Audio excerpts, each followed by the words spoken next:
आपण तर घरी झोपलेलो होतो. आता रोहित भाऊ आला म्हणे भावा कुठं आग लागली, चल लवकर फास्ट मध्ये. आम्ही त्याच बघण्यासाठी आलोय. 1 मिनिट थांब बा. आता थोडं विजवाचं काम चालू आहे.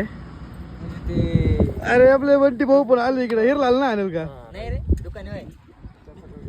भाऊ ना पुरा तर तिकडचं इकडं तर भाई इकडे पूर्ण म्हणजे डायरेक्ट पूर्ण गहू होता. सोंगेल पण हा इकडतात पूर्ण डायरेक्ट म्हणजे शहीद करून टाकेल डायरेक्ट. नुकसान झालेलंच आहे. आपले यश भाऊ पण आहे. हा 5 बिघे का 5 बिघे राहणे वाटतं भाई. आपल्याला माहित कोणच आहे इकडे.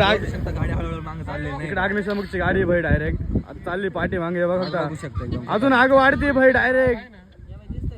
डेंजर असं पूल होऊन डेंजर जाईल असं भाई. आणि झोपेतून उठून आलो आपण ते म्हणजे आग बघण्यासाठी. रोहित भाईला कडून काही काय माहिती भेटली काय माहित. आलं आता माळ्यामध्ये डायरेक्ट बघा अजून वाढत चालली भाई डायरेक्ट. आपला प्रशांत भाऊ फुल द्वारामध्ये डायरेक्ट पाईप घेऊन चाललाय आगे माग. आग तर लय जोरात लागली आता. काय आता किती वेळामध्ये ते आगीवरती नियंत्रण आता सांग शकतो भाई अजून.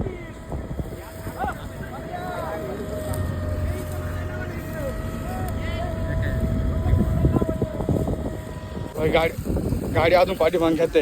हे बघा ही नळीवर चालली. रोहित भाऊ पण इथं उभा आहे. आग अशी वाढत चाललेली खूप भयानक वातावरण आहे एकदम.